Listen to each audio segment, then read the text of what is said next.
Ikaw ang aking tala sa gabing madilim. Ikaw ang bawat sana sa lahat ng hiling. Sagot sa akin. Tingnan ako dyan. Naku, doon na lang ni sa ubre. Talaga, Aling Susan? May kaibigan po kayo dito? Aha. Agad naman na binalaan ni Giselle itong mga pulis na kung saan ay magbibit-bit ito kay Moira patungo dito sa kanyang selda.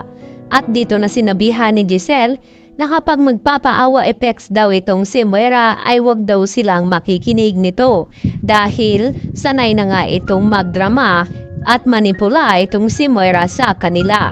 At dito naman na sinabi ni Chang Susan kay Giselle na kung matigas man itong si Moira ay nakakasigurado ang mga ito na mas may matigas pa sa loob ng selda dito kaysa kay Moira.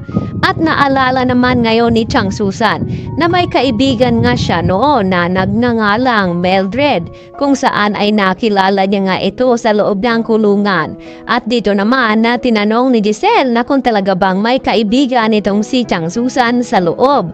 At tiyak ay talagang pahihirapan itong si Moira. At dito nga nabanggit ni Chang Susan kay Giselle na tamang-tama may kaibigan nga siya naroon sa loob. At ito ang magpapahirap kay Moira.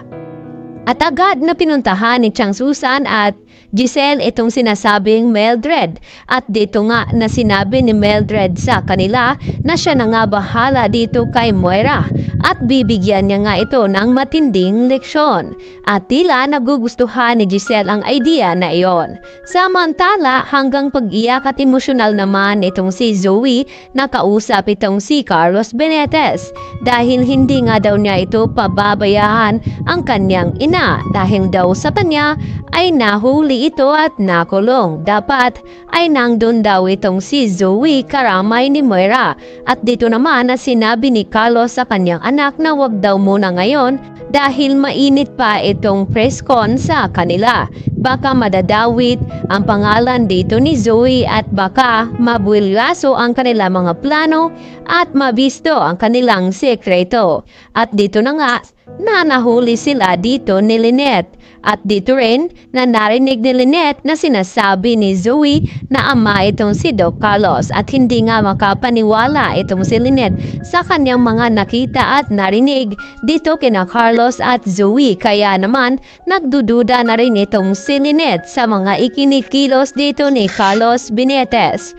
Samantala, itong si Annalyn ay awang-awa naman dito kay Zoe na parang biktima nga ito. Subalit walang kaalam-alam itong si Annalyn na hindi naman pala niya tunay na kapatid itong si Zoe at nagpapanggap lamang ito na walang kinalaman sa nangyaring aksidente kay Don Pepe. Subalit ay hindi nga maiwasan ni Justin na mapapaisip siya dito sa ginawa ng kanyang ina dahil nagdududa pa rin itong si Justin na may kinalaman pa rin itong si Zoe sa nangyaring ang aksidente kay Don Pepe at hindi naman basta-basta na magalit ng ganoon itong si Don Pepe kung walang matinding ginawa itong si Zoe. Kaya mapapatunayan na nga ba na isa din itong kasabwat itong si Zoe sa nangyaring pangingidnap dito ni Moira sa kanyang lolo Pepe. At dito na rin kaya malalaman na itong si Zoe ay anak nga dito ni Doc Carlos Benitez at dito nangangamba itong si Carlos na baka mapapahamak itong kanyang reputasyon at ang kanyang trabaho at baka mawala na rin sa kanya itong si Lynette.